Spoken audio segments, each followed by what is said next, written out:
I'm going to give you a hall pass this year to just stay exactly the way you are. You look great, you sound great, you smell great. We need you here with us. Okay, can we just start this year by being honest with each other?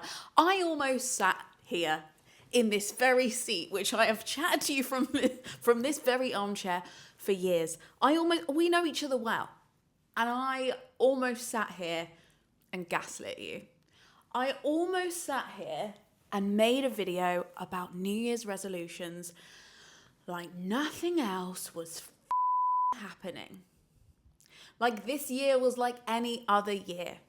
Like your personal goals mattered. And they don't. They do. Just give me time. They do, but they also kind of don't. I want to get into why in 2026, after all these years of making videos about personal goals, I will not be making any personal goals. Why? And I think, depending on where you're at in your life, you might want to consider doing the same. Hi, if you haven't been here before, my name's Lena. I am professionally gobby on the internet, curious and trying to positively panic about the climate crisis.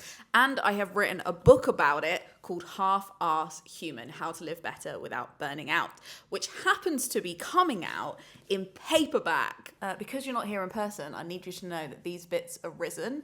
And that is making my little publishing heart very, very happy. The tactileness of it all. Anyway, this would have been a perfect moment to shill my wares to you and make a how to set realistic New Year's resolutions video, which wouldn't be wrong of me. And I'm not saying that I might not still do that, but something that felt a little bit more true was to talk a little bit about why we set resolutions in the first place and what we might be getting wrong about them. This book is full of research and arguments for why your goals might not be that realistic, achievable, or even bring you joy, from health to productivity to careers. And while I love a personal goal, whether that's craft related, self-fulfillment related, health related, all of which I have talked about on this channel before, I can't help thinking, if I spend the majority of my brain space, because again, what we do when we set resolutions is we're not only like planning what we're going to do in 2026, we're also planning on where our brains are going to be at, like what we're going to fill our brains with in 2026, what we're going to be thinking about. If all of that in 2026 is full of those thoughts, what am I missing? Like, what am I going to miss in this world where we are starting to reach environmental tipping points we can no longer reverse? We are seeing Sally Rooney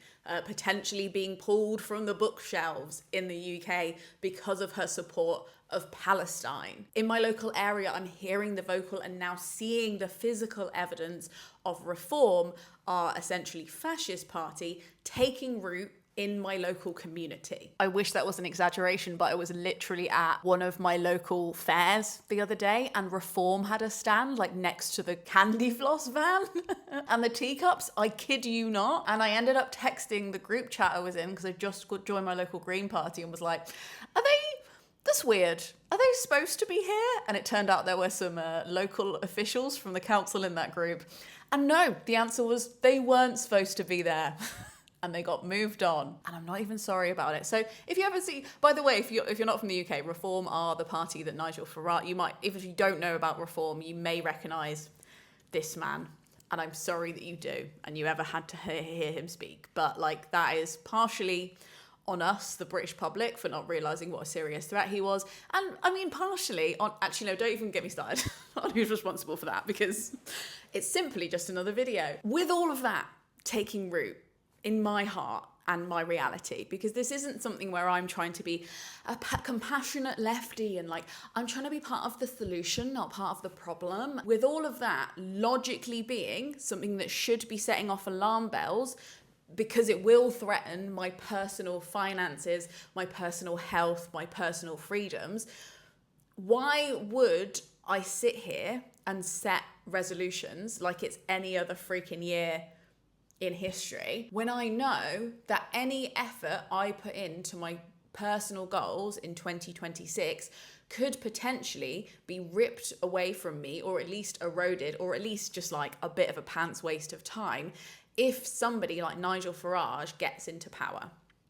And I sound like I'm tinfoil hatting, but I swear to God, when my mother was my age, she couldn't apply for a mortgage on her own. She couldn't get a credit card.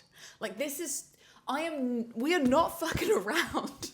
My godmother remembers she literally lived through the Nazi occupation of Paris. Like, I almost worry by there being so much fictional content about World War II and all of that period of history, so much fictional content about it that it almost feels like removed from us, like we have overconsumed the paraphernalia of those stories that often offer explanation but not solutions or not preventative measures, that it's made us feel like we have some kind of like floating bit of ground that we live upon, and like if something goes wrong on the like in the place that we live, on the place that we are completing our marathons and doing our glow ups and getting our killer haircuts, then we can just like float away and go somewhere else. And for most of us, we simply can't. And even if we could, should we have to? Is this not our fucking home? You know what I mean?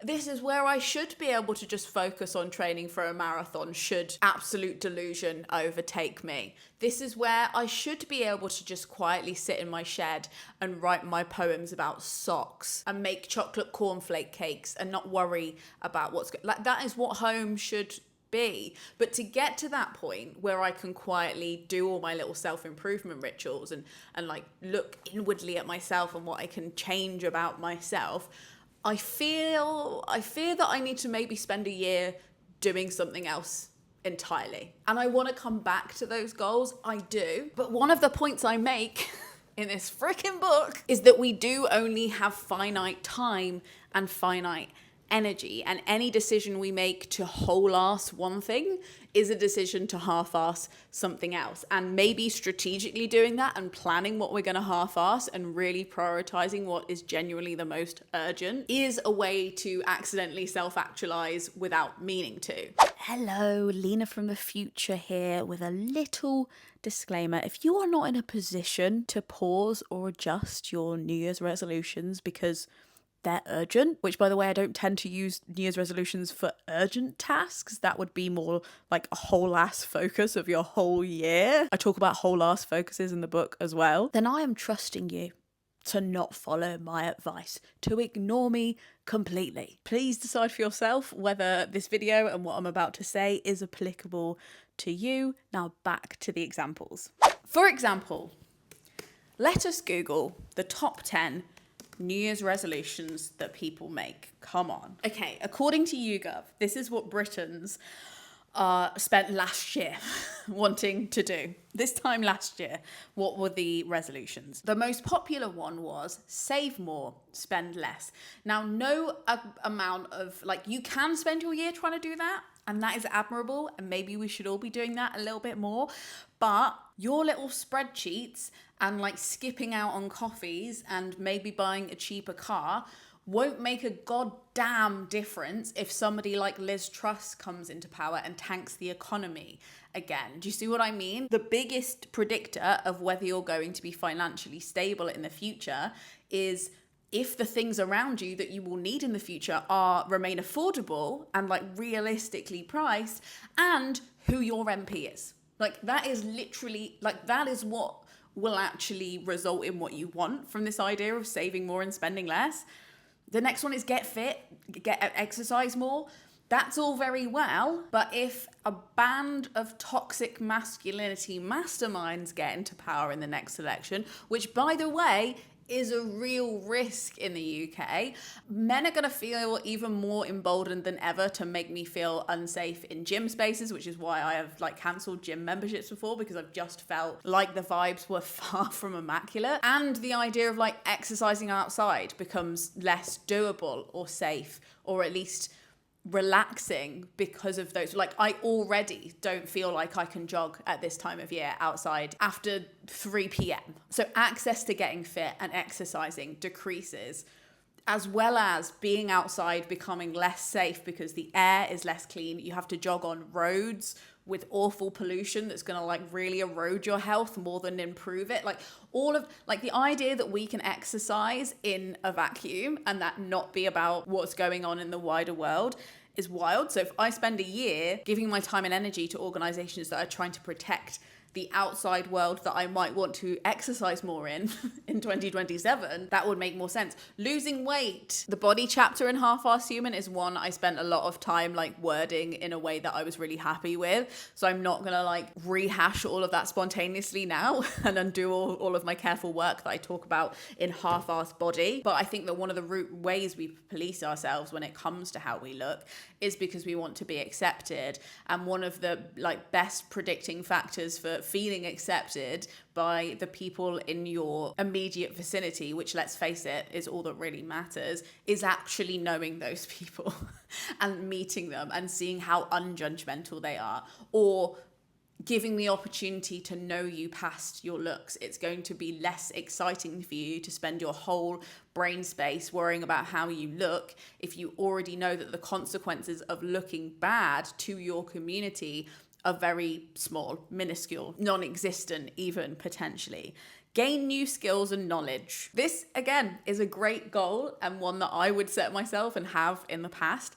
However, you can become as educated and skilled as you like, but if you exist in a country where the workforce is disrespected and poorly compensated, you're either going to be able to use that skills and that knowledge that much in your job, or you're going to have all of your free time eroded to the point where you can't even spend your free time enjoying and relishing and building up those skills. So if the pursuit of new skills and knowledge is to feel useful, then like totally I want to do that, but I want to pick skills that are going to be useful for like the future of the world. Like I can see how I would use them. So I'm not saying that I don't want to pick up new skills and knowledge in 2026, but I do so with the mindset that the very freedom to do that could be at risk. And am I also making sure that I'm doing things to make sure that knowledge is respected as much as it is personally gained by me? And am I making sure that if I'm doing a skill in my spare time,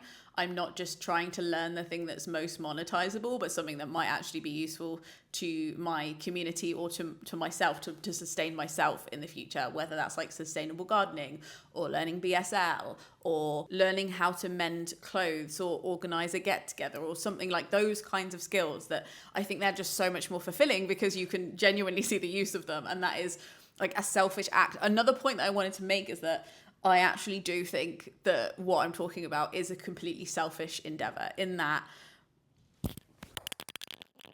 smashed my microphone. We recovered it. Hopefully it's still working. Beelzebub does not want me to make this video. Like the point that I wanted to make was ultimately these aren't really inherently altruistic things. Just like basically the climate movement is a self-preservation movement. It is not something that's only about helping other people or helping this abstract idea called the environment. Like we're not part of it. Like it's not something that would benefit us and be great if it was healthy. I'm not doing this to be a good person, and I think that's again one of the big misunderstandings between the left and the right, is that the left thinks like it's doing stuff that is generous and nonsensical, and the right is doing stuff that is just smart thinking. But like, you gotta crack a few eggs to make an omelette. You gotta hurt a few people to make everybody's lives better. Like, that's not what's happening.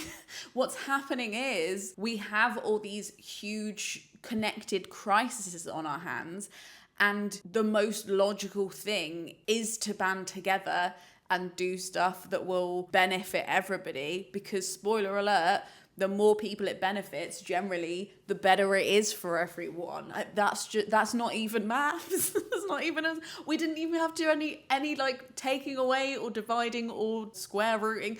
I feel pompous almost making this video, and then I'm talking myself down by being like, what you're saying makes sense. It's just that your brain is so rotted by all of the discourse online that you're questioning whether really obvious things make sense. Like going back to this list, another one on the list is better health.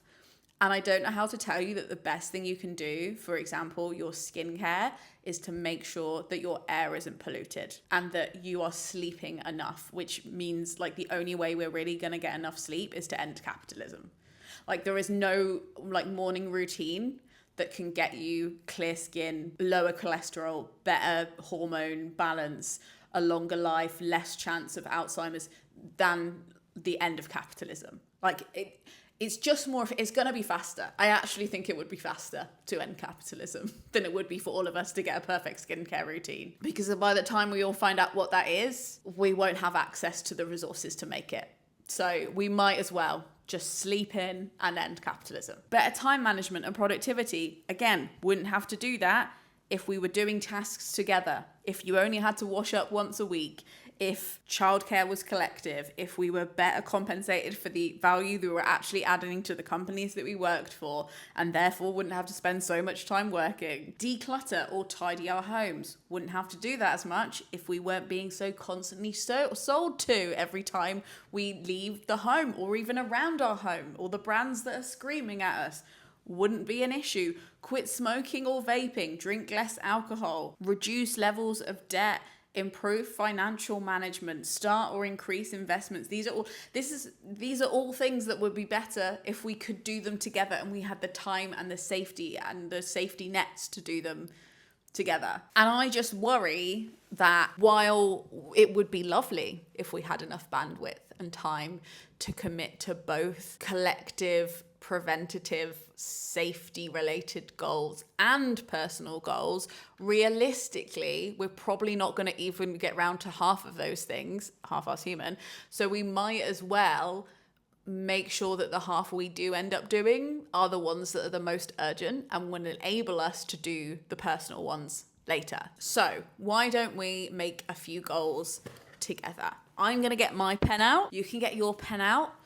And we're going to think of 3 goals for next year that are not personal goals, that aren't about improving the self, because also, like, spoiler alert, you'll probably find the way you are. I actually think that you're fine. I actually think you've done quite well this year, and maybe you need a year off from trying to improve yourself. So 3 goals that aren't self-improvement. Let's go. Okay, here are my 3. I hope that you are sharing your 3 in the comments below. Become more involved in a major opposition party to reform in my area. So in my area, the one that I think is going to have the strongest opposition, and one of the good things about living in the UK right now, is that the Green Party in our country has just gained more members than the Conservative Party, who were in charge for like 10 years. So that is completely unprecedented, absolutely wild. Could not have predicted that even 2 years ago in our political system. But realistically, our biggest opponent to reform is the Green Party. So insert whatever party you like if you're just trying to defeat somebody rather than join something. Whatever you want, but somebody that will make sure Nigel Farage is not deciding whether I deserve an abortion, please. Thank you. And I've put some kind of parameter in there just so it's not like this nebulous thing. So I've put at least 1 fortnightly interaction. So either that's like me attending a drinks or a meeting, or at least replying on WhatsApp to the group chat to be helpful in some way. The second one is mend 1 thing a month for someone else. So again, this isn't me improving my skills. I have some mending skills. They're mediocre, but I do have them. The wish isn't for me to improve my mending skills. It's for me to use those skills in some way for other people's wardrobes, because I have enough skills now that I can mend a lot of the stuff that I break when it comes to clothes, but that is not the same for the people around me, and I want to just share that skill. I'm not telling them to do it, and like maybe accidentally during that I might actually get better at mending, but I want to try and mend at least 1 thing for somebody else, whether that's just darning a sock, my brother's socks, or taking up some jeans for my mother-in-law, something like that. Number 3 is go on 5 coffee dates with people in my area. Now, I made a video recently about making friends and like as an adult, which I'll link above here if you want to watch it and in the description. But going on coffee dates is something that I think I am good at and I'd like to do more of. And I think it is worth it, even if you don't like continue to meet up with that person all the time. Just having this awareness of who lives near you, who's around, and being like a point of call for those people so they can like text you if they need anything, or if you need anything, you have any questions, or you want to invite them to something. Like just having that initial, hey, let's hear from each other. What are our stories? What do we know about each other is really nice. And I'd like to do more of that. And I think 5, like that's one every 2.3 months. That's like quite doable, I think, she says. I think I'll report back. I hope that you've enjoyed this video, and I hope that you don't feel like you're not allowed to run a marathon in 2026, especially if you're running it for a charity, or that I've told you off in any way for like having personal goals, but more just that like I release you from the need to improve next year in the short. We can revisit those goals in 2027. If things look like they're getting better, if things are looking safer on the horizon, or even if they're not, and you just want to return to those in 2027. But I'm just saying that I'm going to give you a hall pass this year to just stay exactly the way you are in 2026. Like, you look great, you sound great, you smell great. We just need more of you out there handing out leaflets for political parties that aren't Nigel Farage's. We need you meeting up with your friends and staying in touch with them physically. We need you attending local community things. We need you here. We need you here with us. Chubby, grubby, stinky. I don't care how you show up. Quiet, unskilled. But like, I cannot think of a time where it was less urgent for you to be skinny and have a glow up and find your personal style and be better at time management. Do you know what I mean? We can just put those things on ice for a year, at least. I can't think of many brands that would want to sponsor a video like this. And trust me, I used to try, but thankfully I have the Gumption Club. They tip me for the videos that I make through Patreon, and in exchange I give them like podcasts to listen to that are exclusively on there. We're part of like a community Discord, which is really lovely. Lots of little extras, early access to videos as a thank you to them for essentially being my sponsors instead of me chatting to you and trying to sell you something at the end of these videos. Because ultimately the Venn diagram of brands that aren't actively trying to destroy everything that we've built and are actively trying to make you feel bad about yourself or ultimately prevent you from achieving your personal goals, and the ones that have enough money to sponsor creators like me, like that Venn diagram is just 2 circles next to each other most of the time. So thank you so much to the Gumption Club for making this video possible. If you would like to grab a paperback copy of Half-Assed Human, I will leave the links on how to do that in your country below. I think that maybe the paperback is the spiritual home of Half-Assed Human. Like the vibes of Half-Assed Human have always been paperback. I'm really glad to have it in this much lighter, more portable and cheaper form. So if you would like to live better without burning out and you liked my little pep talk, there are so many more pep talks to be had in here. Thank you so much for watching. Frogsnog out.